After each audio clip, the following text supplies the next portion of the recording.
வாங்க மேடம். என்ன இப்படியே எட்டி பார்த்துட்டு இருக்கீங்க? என்ன யோசிச்சுட்டு நிக்கிறீங்களே, என்னாச்சு? Hi madam. நானே நீங்கள் சொன்ன மாதிரி சொன்ன பாதத்துலலாம் மாவெல்லாம் அரைச்சிட்டேன் நைட்டுக்கு. ஆனால் நைட்டு பிள்ளைங்க ஏதாச்சும் காரமாக தொட்டுக்கு கேட்குதுங்க, என்ன பண்ணுறதுன்னு தெரியலை.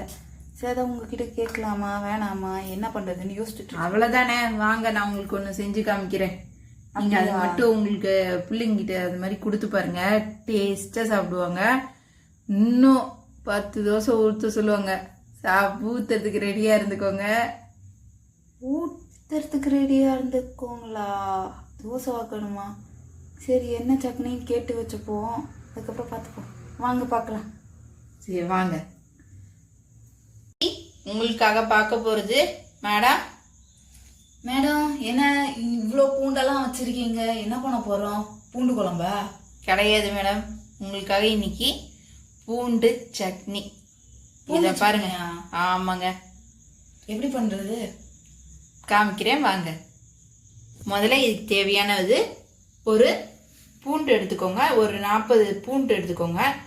அதுக்கப்புறம் 2 ஸ்பூன் மிளகாத்தூள், பெருங்காயம், கொஞ்சம் வெல்லம், ஒரு நெல்லிக்காய் சைஸு புளி, தேவையான அளவுக்கு உப்பு, தாளிச்சுக்க கடுகு, கடலைப்பருப்பு, ஜீரகம், கருவேப்பிலை, நல்லெண்ணெய் 3 ஸ்பூன்.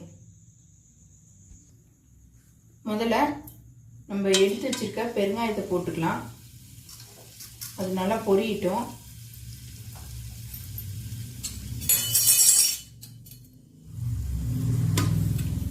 பெருங்காயம் பொரிஞ்சோன்னே அதை எடுத்து அப்படியே தனியாக எடுத்து வச்சிடலாம்.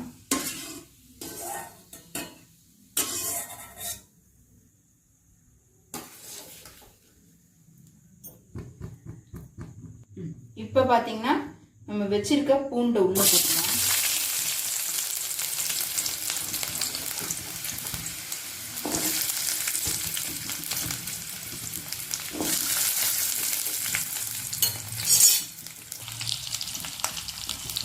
இப்போ நல்லா இதை எண்ணெயில் லைட்டாக வதக்கிக்கலாம். ஒரு வதக்குவோம்.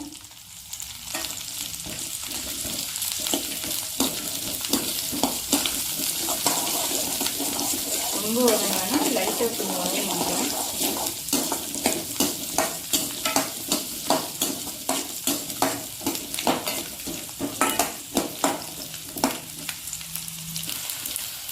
இப்போ பார்த்தீங்கன்னா இப்போ பூண்டு நல்லா ப்ரௌன் கலரில் லைட்டாக வந்துகிட்டு இருக்கு.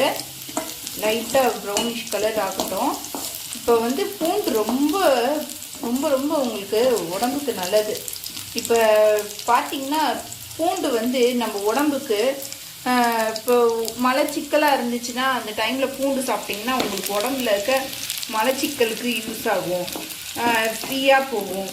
அது மட்டும் இல்லை, இப்போ வந்து ப்ரெக்னென்ட் லேடிஸ்லாம் இருப்பாங்க, அவங்களுக்கு வந்து ஆஃப்டர் த ப்ரெக்னென்சி அவங்களுக்கு குழந்தைக்கு நிறைய பால் கொடுக்க வேண்டியது இருக்கும். அவங்களுக்கு அந்த மாதிரி டைமில் அவங்களுக்கு பூண்டு நிறைய சாப்பிட்டா தான் அவங்களுக்கு பால் வந்து சுரக்கும். சில பேர் பால் சுரக்காமல் இருக்கும். அந்த மாதிரி இருக்கிறவங்களுக்கு இந்த மாதிரி பூண்டை வந்து வதக்கி கொடுத்தாலே அவங்களுக்கு உடம்புக்கு நல்லது. இப்போ பார்த்தீங்கன்னா இது வந்து ரொம்ப உடம்புக்கு நல்லது. ப்ரெக்னென்ட் லேடிஸ்லாம் வந்து இந்த ஆஃப்டர் ப்ரெக்னென்சிக்கு அப்புறம் இந்த பூண்டை எடுத்து சாப்பிட்டுங்க. அவங்களுக்கு ஹெல்த்துக்கும் இது வந்து கான்ஸ்டிபியூஷன் இல்லாமல் இருக்கும். ஸோ இது வந்து ரொம்ப நல்லது.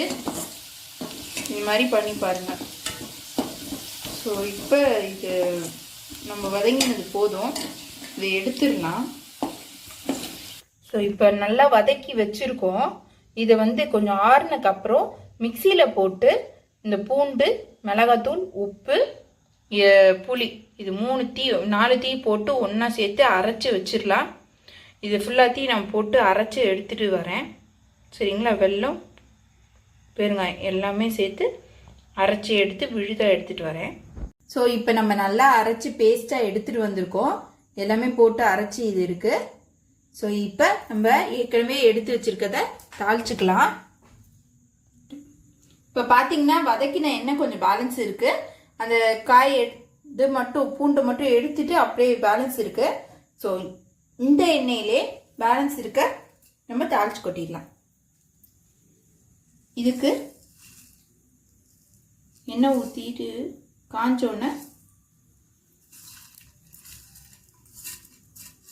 நம்ம கடுகு போட்டுடலாம்.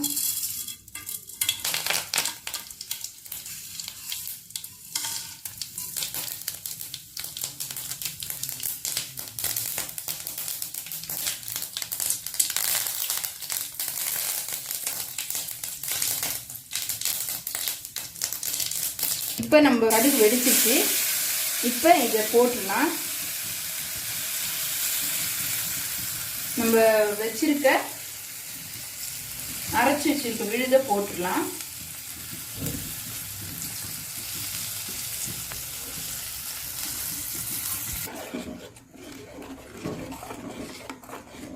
இப்போ பார்த்தீங்கன்னா இது நல்ல நம்ம எடுத்து இது தாளிச்சதோட கலந்து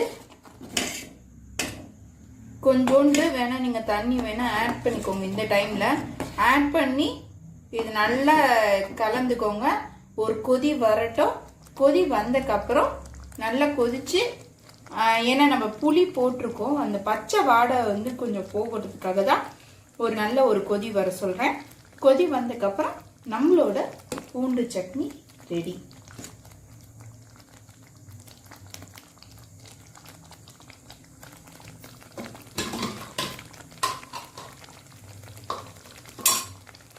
இப்போ பார்த்தீங்கன்னா இது நல்ல தளன்னு கொதிக்க ஆரம்பிச்சிருச்சு. இப்போ இந்த டைமில் நம்மளோட சட்னியை ஆஃப் பண்ணிடலாம்.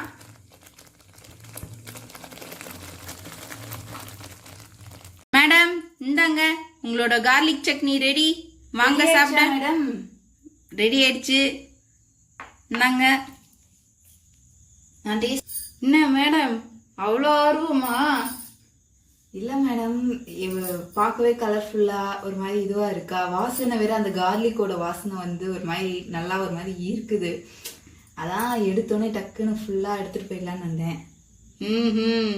புரியுது புரியுது. இதே மாதிரி வாசனையா டேஸ்டா உங்களுக்கும் வேணும்னா மறக்காம நம்ம வீட்டு தாத்தா பாட்டி சாப்பாடு சேனலை சப்ஸ்கிரைப் பண்ணிட்டு இதில் உள்ள ரெசிபிலாம் ட்ரை பண்ணி பாருங்க. சும்மா பார்க்கறதோட நிற்காம ட்ரை பண்ணி பாருங்க ரெசிபியை. சரி, ஓகே மேடம், பாய். மறக்காம என்னோட நம்ம வீட்டு தாத்தா பாட்டி சேனலை சப்ஸ்கிரைப் பண்ணுங்க, லைக் பண்ணுங்க, ஷேர் பண்ணுங்க அண்ட் கமெண்ட் செக்ஷன்ல நெக்ஸ்ட் வீடியோ என்ன வேணும்னு நீங்க சொல்லுங்க, நான் உங்களுக்கு செஞ்சு தரேன். ஸோ நெக்ஸ்ட் வீடியோல பார்க்குறேன். பாய் பாய்.